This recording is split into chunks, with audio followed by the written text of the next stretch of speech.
जय श्री कृष्णा फ्रेंड्स, राधे राधे। कैसे हैं आप सभी फ्रेंड्स? आप सभी बहनों को वट सावित्री व्रत एवं पूजन की बहुत बहुत शुभकामनाएं। फ्रेंड्स, वट सावित्री का व्रत सभी सुहागन स्त्रियों के लिए विशेष होता है। इस दिन सभी सुहागन स्त्रियां अपने पति की लंबी उम्र के लिए उनके अच्छे स्वास्थ्य की कामना से व्रत एवं पूजन करती हैं। तो फ्रेंड्स, आज की इस वीडियो में वट सावित्री की व्रत एवं पूजन कैसे की जाती है, तो आज की वीडियो इसी विषय पर है। तो फ्रेंड्स, इस साल 2025 में वट सावित्री का व्रत 26 मई दिन सोमवार को किया जाएगा।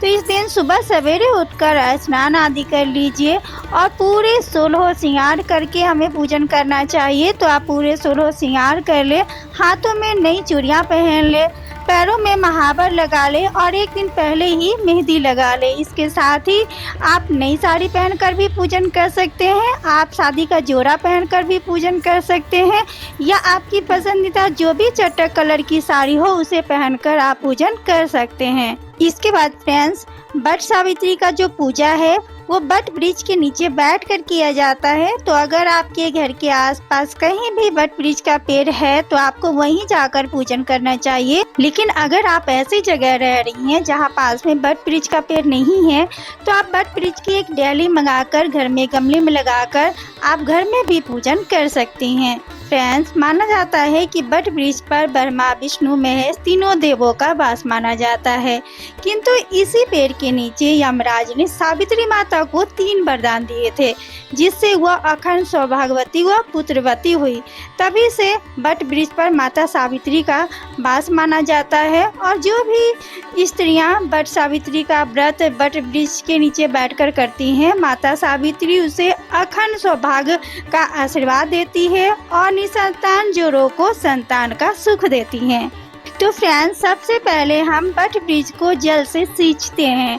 जब भी कोई हम देव वृक्ष की पूजन करते हैं तो सबसे पहले पेड़ के चारों ओर घूमकर हमें जल से सींचना होता है। इसके साथ ही पूजा के लिए आप जिस स्थान का चयन किए हैं उस स्थान को जल छिड़क कर आप साफ कर लीजिए। इसके बाद फ्रेंड्स, वट वृक्ष के पेड़ में एप्पल के 5 या 7 थापे लगाए जाते हैं। तो आप 5 या 7 थापे लगा सकते हैं, या आप चाहें तो माता सावित्री और सत्यवान की प्रतिमा भी बना सकते हैं। तो अगर आपके यहाँ प्रतिमा बनाई जाती होगी तो आप प्रतिमा बना सकते हैं, या अगर 5 थापे लगाए जाते हैं तो आप 5 या 7 पेड़ में इस तरह से थापे लगा सकते हैं। इसके बाद सर्वप्रथम गणेश जी और गौरी माता की पूजन की जाती है। तो बरगद के पत्तों पर ही देखिए एक सुपारी में कलावा लपेटकर आप गणेश जी को स्वरूप दे सकते हैं और हल्दी से गौरी माता आप बना सकते हैं। अगर आप गौरी गणेश हमेशा पूजते हैं तो फिर आपके पास गौर गणेश की मूर्ति होगी। इसके बाद पूजा शुरू करने से पहले हमें अपने आंचल में खोइंचा लेना होता है।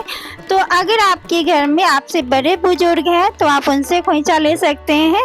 कोई भी नहीं है, आप अकेले पूजन कर रही हैं तो आप स्वयं भी खोइंचा ले सकते हैं। तो इस तरह से देखिए हमें अपने आंचल में खोइंचा लेना होता है और अपने आंचल में रखकर ही हमें पूजा करनी होती है। और खोइंचे को आप अच्छे से बांध लें ताकि पूजा के दौरान ये गिरे ना।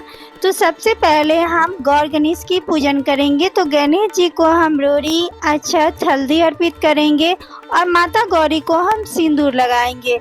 फ्रेंड्स, अगर आप शादी का सिंदूरा में से रोज सिंदूर लगाती हैं तो फिर आप नई सिंदूर का इस्तेमाल कर सकती हैं। लेकिन अगर जो शादी का सिंदूरा होता है उसमें से आप पूजा के दौरान ही सिंदूर लगाती हैं तो फिर उसी सिंदूर में से भी आप गौरी माता को लगा सकती हैं, या आप नए सिंदूर का भी इस्तेमाल कर सकती हैं। पूजा के बाद आप जो सिंदूर है वो आप अपनी शादी का सिंदूरा में रख सकती हैं। तो यहाँ पर हम गौरी माता की पूजन करेंगे। इसके बाद सावित्री माता और सत्यवान की जो प्रतिमा बनाए हैं उनको हम तिलक लगाएंगे और जो पेड़ में थापे लगाए हैं आप सभी में इस तरह से देखिए सिंदूर के जो टीके लगा दे। इसके बाद शादी का सिंदूरा आप गौरी माता के पास में ही रख दे। इसके बाद हम सभी को वस्त्र धारण कराएंगे। तो सावित्री माता और सत्यवान को आप वस्त्र भी धारण करा सकते हैं, या आप चाहें तो आप कलावा से भी इन्हें वस्त्र धारण करा सकते हैं। इसके साथ ही वट देव को हम जनेऊ अर्पित करेंगे। तो इनको देखिए आप जनेऊ भी अर्पित अर्पित कर सकते हैं। आप चाहें तो पीले रंग का इन्हें वस्त्र भी अर्पित कर सकते हैं। इसके बाद गणेश जी को भी हम कलावे का वस्त्र धारण कराएंगे और माता गौरी को भी इसके बाद हम सभी को फूल अर्पित करेंगे। फ्रेंड्स, वट सावित्री व्रत की जो पूजन की विधि है वो हर राज्य का नियम अलग अलग नियम से किया जाता है। तो आपके राज्य में जो भी नियम हो, आपके बड़े बुजुर्ग जो भी नियम से बताते हैं आप उस नियम से भी कर सकते हैं। लेकिन अगर घर में कोई बताने वाले नहीं है, आपके यहाँ पूजा नहीं की जाती है, तो मेरे द्वारा बताए हुए भी नियम से आप पूजन कर सकती हैं। इसके साथ ही देखिए हम दीप प्रज्वलित करेंगे। इसके बाद वट सावित्री की पूजन में बांस का पंखे का भी विशेष महत्व होता है। तो देखिए इस तरह से बांस के पंखे में हम एप्पल लगा देंगे, सिंदूर के टीके लगा देंगे और इसे हम पूजा स्थान पर रखेंगे। पूजा समाप्त होने के बाद इसी पंखे से पतिदेव को हवा किया जाता है। इसके बाद हम गौरी माता और सावित्री माता को 16 श्रृंगार की सामानें अर्पित करेंगे। इसके बाद देखिए फ्रेंड्स, वट सावित्री की पूजन में भीगे हुए चने का विशेष महत्व होता है। तो सभी को हम यहाँ पर भीगे हुए चना अर्पित करेंगे। इसके साथ भोग स्वरूप आपके यहाँ जो भी बनाया जाता है, पुआ, गुलगुला, मिठाइयाँ, किसी किसी के यहाँ ठेकुआ पिरिकिया भी बनाई जाती है, 5 प्रकार के फल चढ़ाए जाते हैं। तो सभी हम यहाँ पर भोग अर्पित करेंगे। इसके बाद हम सभी को धूप दीप दिखाएंगे। वट सावित्री, जैसा कि आपको नाम से ही पता चल रहा होगा कि सावित्री माता ने ही सबसे पहले वट सावित्री का व्रत किया था, क्योंकि उनके पति अल्पायु थे और उन्होंने जब व्रत किया था तो वट वृक्ष के पत्ते का गहना पहन के ही उन्होंने पूजन किया था। तो आज के दिन जो है अपने जूड़े में वट वृक्ष के पत्ते भी लगाए जाते हैं और माला भी बनाई जाती है। तो कच्चा सूता को 12 बार लपेटकर और पत्ते उसमें बांधकर पहले सावित्री माता को पहनाई जाती है और पूजा के बाद उसे अपने गले में धारण किया जाता है। इसके बाद देखिए फ्रेंड्स, वट सावित्री की व्रत में सावित्री माता और सत्यवान की कथा भी सुनी जाती है। तो एक लोटा जल रख के अपने हाथों में थोड़ा सा चना और फूल लेकर वट सावित्री का आप कथा सुनेंगे। कथा अगर कोई महिला सुना पाती हैं तो आप उनसे सुन सकते हैं, या आप किताब से भी कथा पढ़ के सभी को सुना सकते हैं और सुन सकते हैं। तो आज के दिन हमें कथा अवश्य रूप से ही सुनना चाहिए। तो पूजा के दौरान अगर भीड़ हो, आप वहाँ पर कथा नहीं सुन सकते हैं, तो घर में जाकर भी आप मोबाइल से कथा सुन सकते हैं। कथा सुनने के बाद हमारे हाथ में जो चने हैं वो हम पेड़ के नीचे छोड़ देंगे।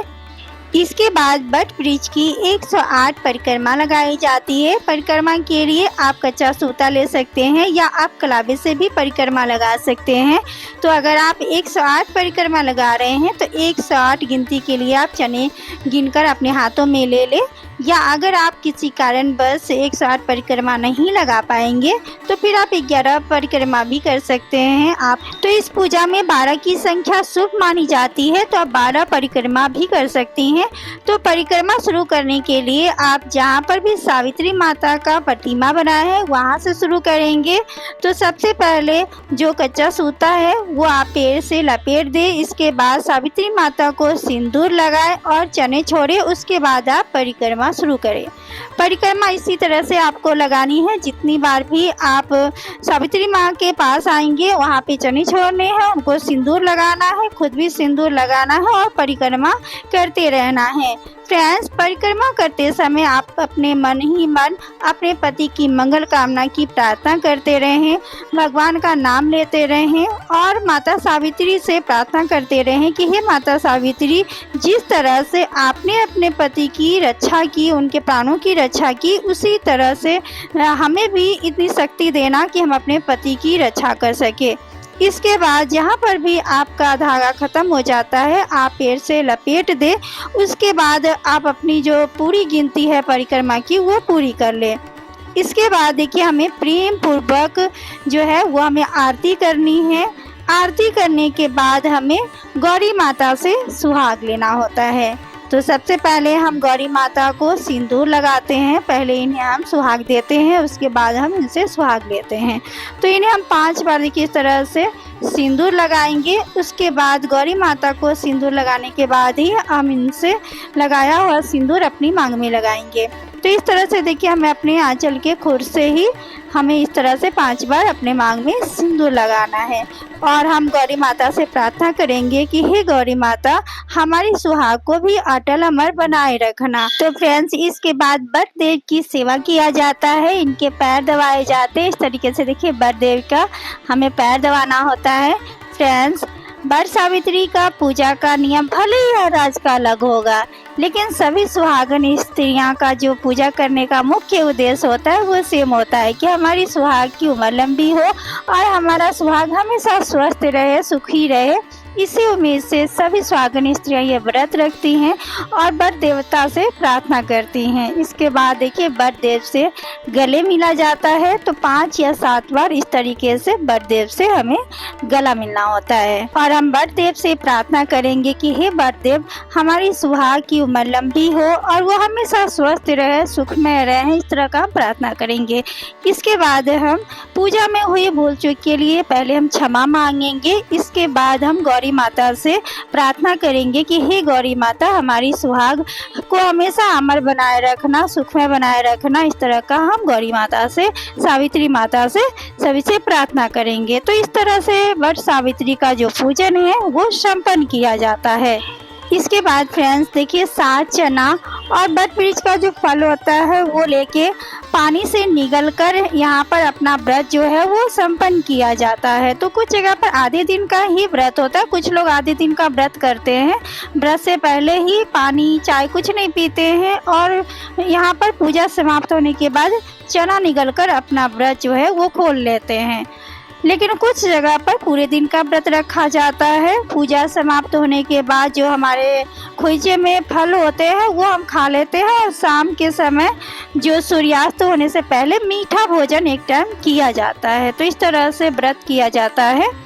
इसके बाद देखिए जो भी यहाँ पर सामग्री आप चढ़ाए हैं उसमें से कुछ सामग्री का दान भी किया जाता है। तो इसमें से कुछ फल, आप सुहाग की सामग्री, कुछ जो भी आप भोग प्रसाद चढ़ाए हैं उसमें से कुछ चीज़ आप लेकर, कुछ इसमें पैसे रखकर आप किसी पंडिताइन को दान कर सकते हैं। अगर आपको कोई पंडिताइन नहीं मिलती है तो आप अपने से बड़े जिनकी आप पैर छूती हैं उनको भी दान कर सकती हैं। इसके बाद जो गौरी माता और गणेश जी हैं आप उनको अपने घर ले आएंगे, अपने मंदिर में रख दीजिए।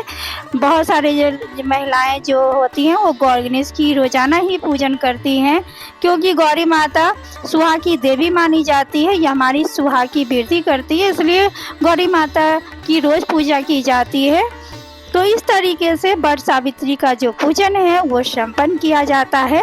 फ्रेंड्स, वीडियो में अगर कुछ कमी रह गई हो, कुछ बताने में भूल चूक हो गई हो तो आप हमें कमेंट के माध्यम से बता सकते हैं, पूछ सकते हैं। वीडियो अगर आप लोगों को अच्छी लगी होगी तो कमेंट बॉक्स में जय माता दी अवश्य रूप से लिखिए। धन्यवाद।